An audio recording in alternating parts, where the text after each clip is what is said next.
Greetings, dear ones. I'm Kryon of Magnetic Service.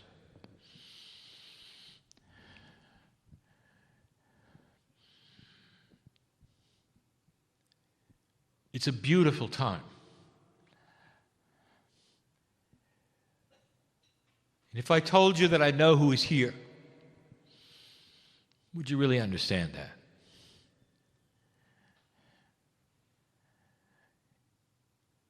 So many times you have heard me say, I know who is in the chair, I know who is listening.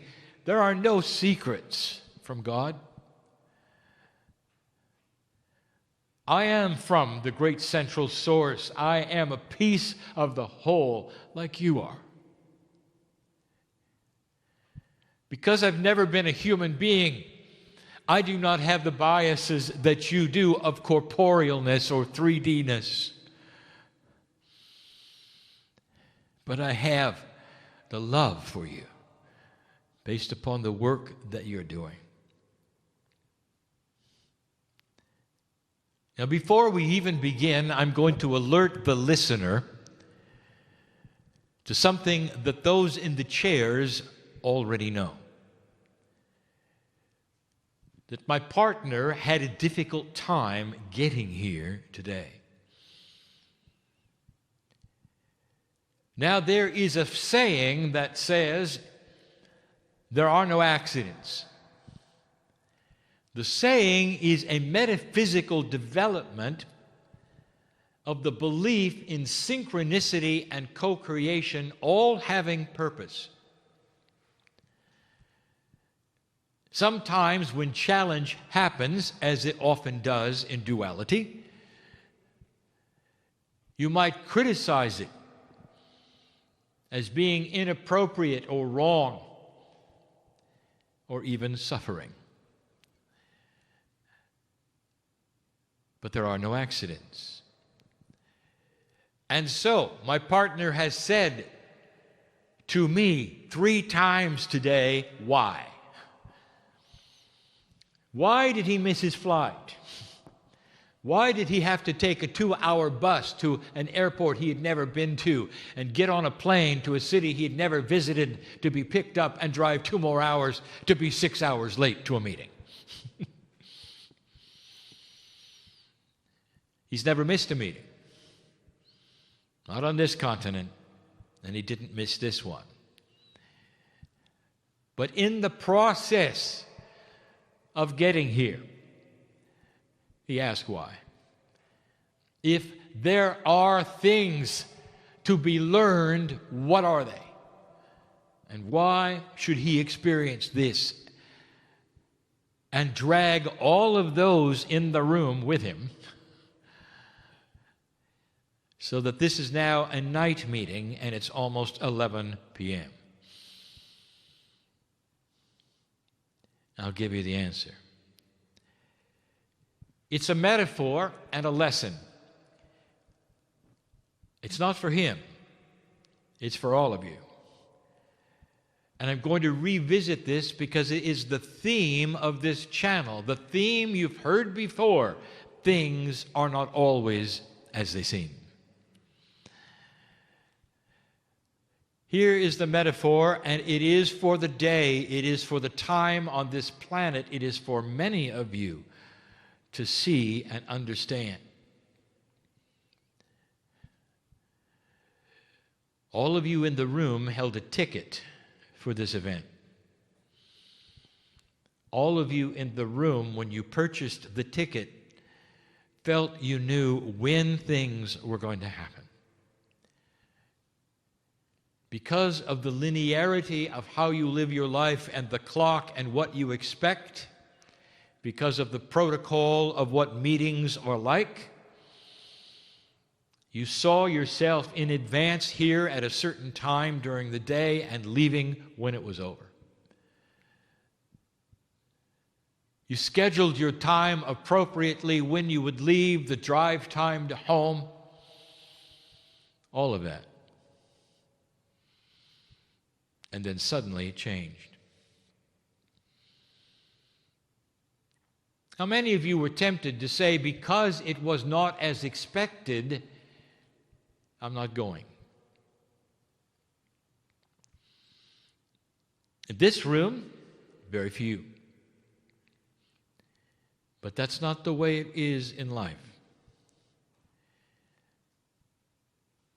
The start of this meeting happened after the time the other one was supposed to end. It wasn't just late, dear ones. It was over. And then it began. How many of you hold a ticket for something that you have been asking for a long time? You've paid your dues, dear ones. You got it in your hand, and then it didn't happen. I'm talking to a lot of you listening to me now, and both present and not present in this room.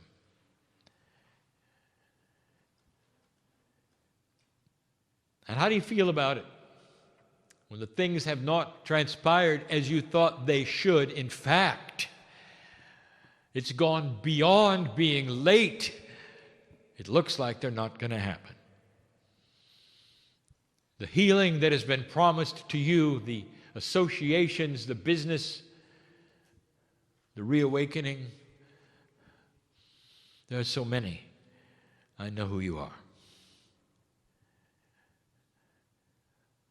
And in linearity, you are disappointed. The things around you are not unfolding as you thought they would, as you were expected they would, all your life perhaps. You come to this point and there's a change. And you're sitting there by yourself holding the ticket. And you don't know why it's happened. And here's what I want to tell you for this instance. I want you to notice what this metaphor was today. You were asked to wait. And it didn't happen, and it didn't happen. You were asked to trust that it would, and it didn't happen. And then way after the fact, when it was even supposed to be over, there was still the chance it wouldn't happen. And then it did. For those in the room, in this tiny little metaphor, the entire meeting has now happened and you are at the end of it. And you can look backwards and you can say to yourself, I'm glad I didn't go home. You can say, I'm glad I waded through it. I had the ticket and I got what I came for. I want to make a statement to you that God loves you enough to honor the ticket.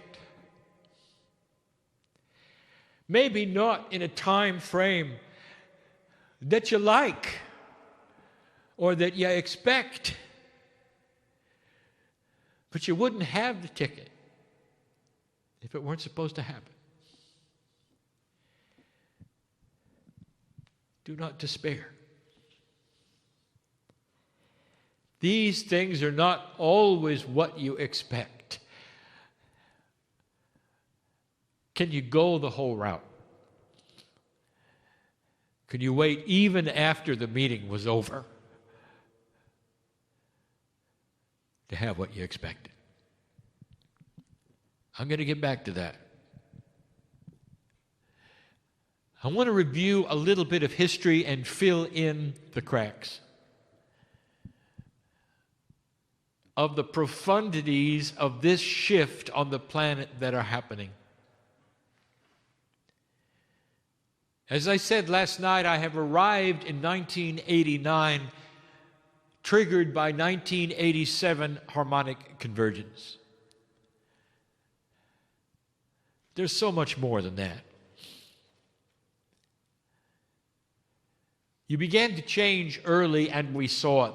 The harmonic convergence was a result of profound potential. When I came in, I gave you many predictions. Almost all of them have now resulted in manifestation.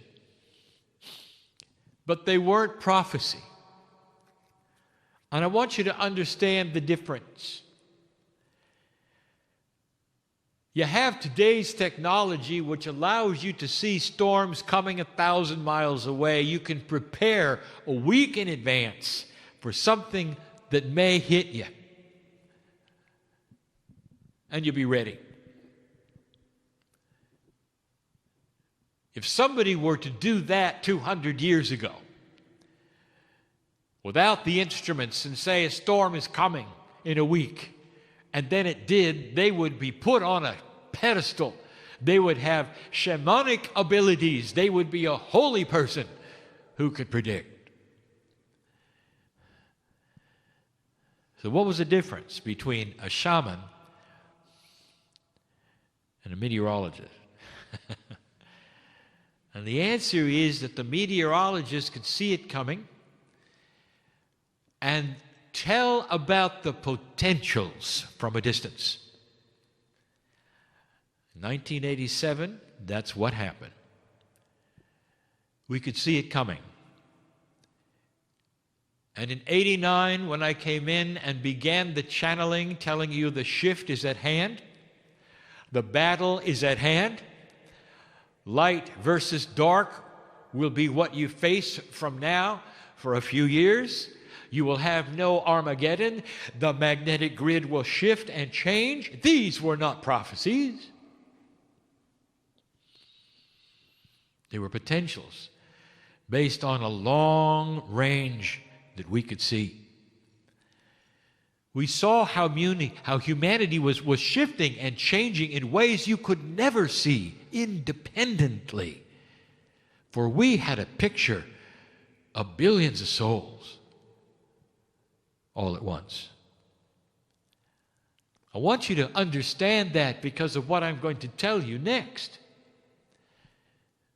We still have these potentials. We can still see what's coming based upon the same principles that allowed us to give you the first prophecies we gave you, which were potentials.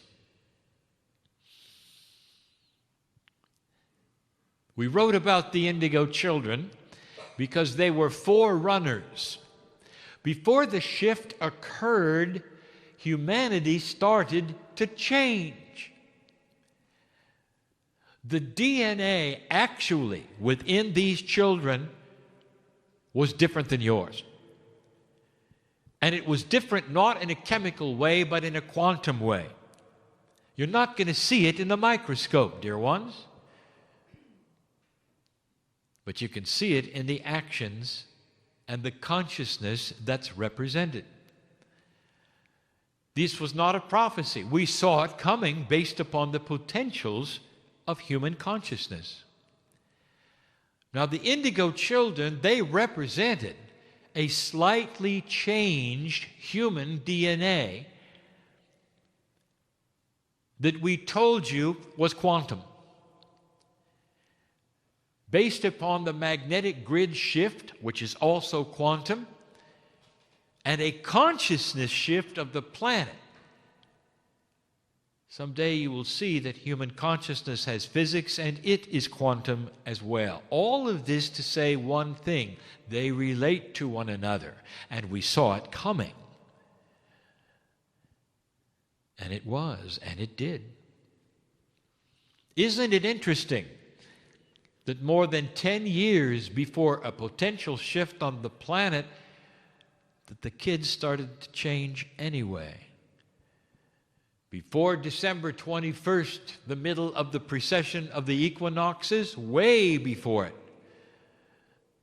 the beginning of the shift represented in the children of the planet began anyway. I want you to pay attention to this, because this is the way it works. There is an anticipation factor. It has begun already. There are those human beings whose DNA is working above 33%, and you're going to recognize them and see them clearly. And some of them will take the form of children geniuses, and there's going to be far too many for coincidence. It's not a prediction, dear ones. It's a potential. One of the attributes of an increased DNA functionality is increased wisdom, increased intelligence, and the ability to see system resolution faster. Some of the indigo children already have that ability. Some of you are starting to receive it without having to come in again. That's what I want to talk to you about. What do you think calibration and recalibration is really about? Come on. Is that to make you feel better? How do you feel? Because it's not done, and you know it's not done. There are gifts being given to you right now, before the battle of dark and light has even actually begun. We are changing your DNA because you've asked for it, because you passed this marker. And the result, dear ones, is that corporally you are uncomfortable. This is all coming back. Did you hear me? How many of you lost your joy to live? Don't despair. The ones not in this room, necessarily the ones listening, don't despair. For that joy is going to come back. How many of you just have had a bad day and remember it and went into perhaps a minor depression only to have it all come back later? And in retrospect, you said, wow, I'm glad I didn't make any decisions when I was depressed. Well, I want you to think about that because you need to hear that right now.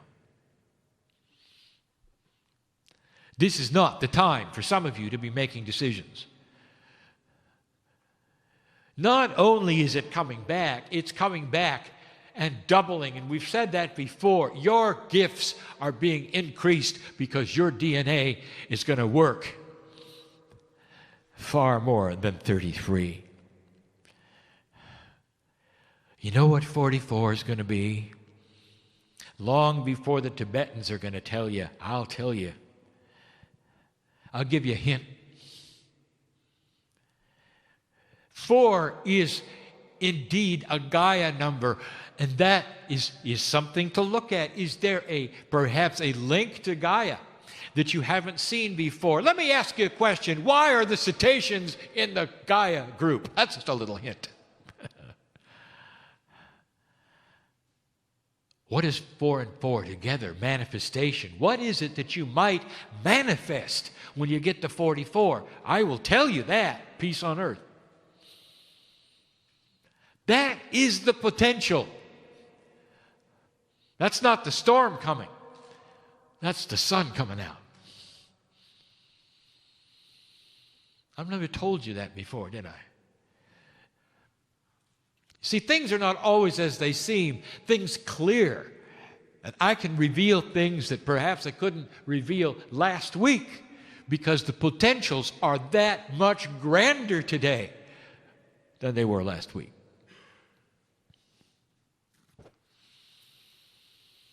You got a battle in front of you. And we talked about it last night. And the battle is of dark and light, and it's profound, and you're starting to see it on the planet. Now you see the faces, now it's given a name. Now you know how to fight it. Or do you? Or do you? My partner has mentioned to the crowds many times that it is time for good news on broadcast. That it has taken hold on what you have called the internet before. And that various videos go viral that are heartwarming and beautiful. Going viral, my partner says, means tens of millions of people see them over and over and tell their friends. They're heartwarming. They make you feel good. Stories of courage and heroicness, children doing things the rescue of animals, animals talking to humans, all manner of things. We told you that it's time for this to hit mainstream television. I give you a prediction.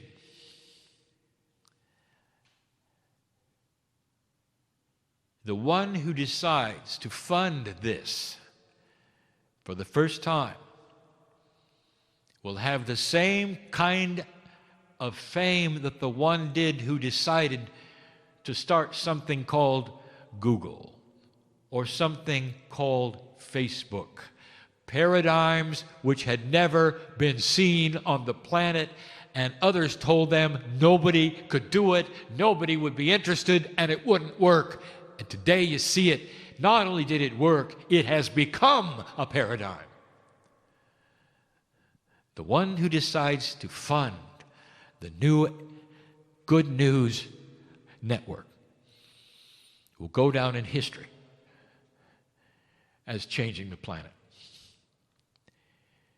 The one who had the insight and the vision to know how new humans are thinking and make a commercial endeavor about it. Make no mistake, I'm not telling you that there is supposed to be a television channel that is New Age or that has Kryon. Hardly. Just let it be like the internet. Let it show the clips and talk about the stories and bring in the people and discuss it. And it will attract tens of millions of people away from the news, away from the horror. And the first people to see that this is going to be working are the advertisers. That's why it's going to work. This is the challenge. The first one to have the courage to fund this, endure the jabs of ridicule and laughter as they move the paradigm of the planet, will be famous.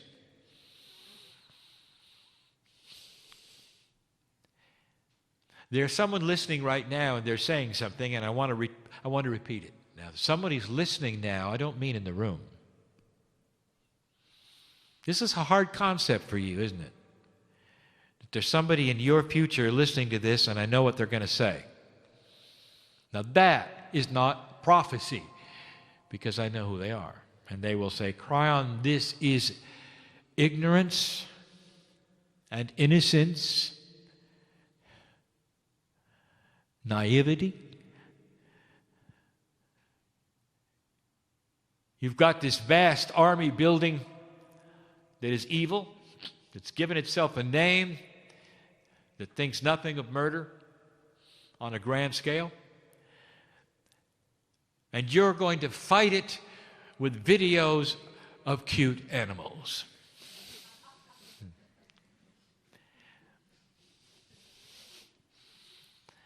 That's not going to work,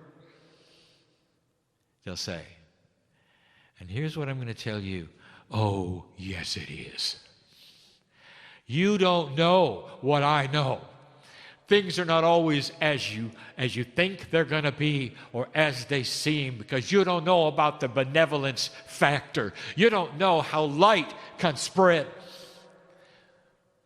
When humans start thinking a certain way and how it catches on and almost becomes contagious, and what that does to other humans, what the broadcast of these things worldwide can do to regular humanity.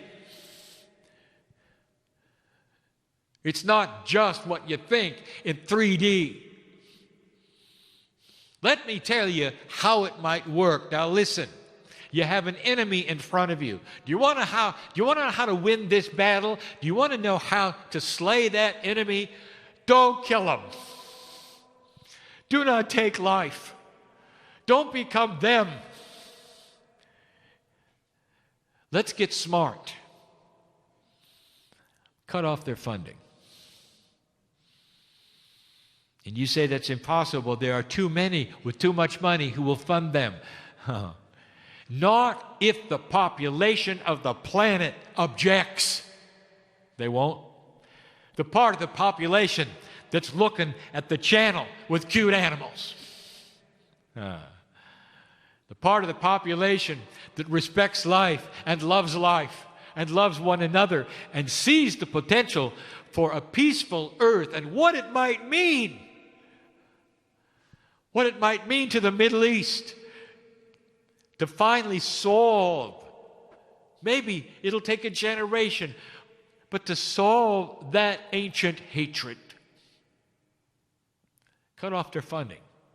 It's not going to be that hard because the funding has to come from somewhere. And that somewhere doesn't just sprout from the ground, dear ones.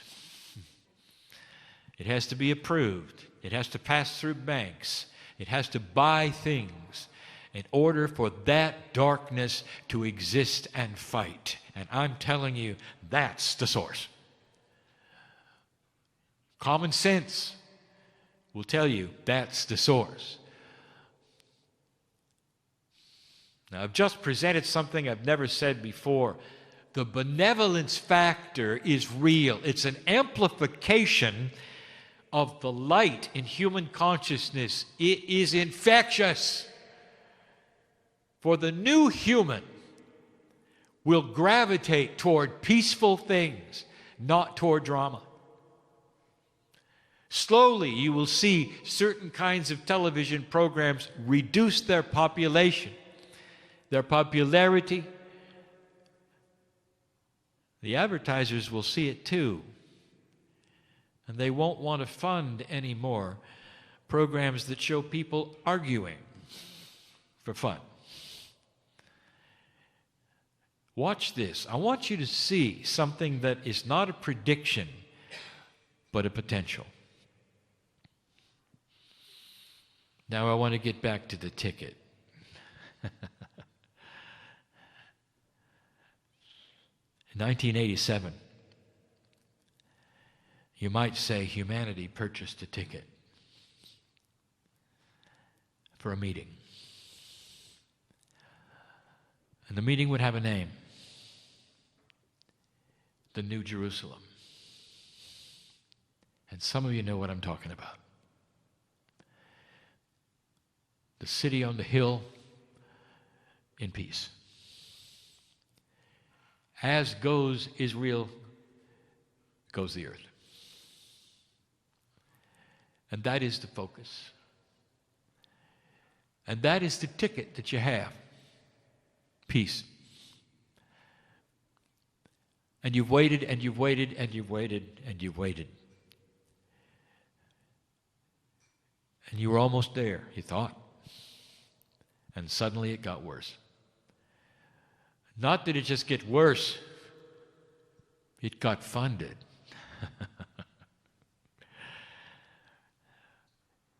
They can't win, dear ones, because you've got a ticket. How long is it worth waiting for? And what are you going to do? Are you just going to hold it in your hand? Are you going to suffer through it? Are you going to be a victim wondering when it's going to happen? Or are you going to hold it up high and say, we deserve this, and it's coming. Let's go. Let's figure out how to defeat the darkness. We'll start with yourselves, becoming more gentle to one another, practicing on a micro level what the macro consciousness of the planet will have to learn. How long will it take? How long will you wait? The next time you're born, yes, when you reincarnate, if this earth is not yet in peace, I'm going to tell you esoterically, metaphorically, metaphysically, when you are born, you'll be holding a ticket. You will come in with this attribute. This is what you're going to want as a child. This is going to be your passion, and everything you see around you, if it doesn't agree with this, you're going to fight it. And you're going to fight it with that which you know works. integrity, honesty, gentleness, compassion, action. It's infectious. That's the factor nobody expects because it's not in 3D. It's not a prophecy. It's a fact. It's coming. And we see it. You've got the tickets. Don't put them away. Don't tear them up. Don't be discouraged. Hang in there. Because things are not always as they seem. I know your name. And I'm proud of you. And so it is.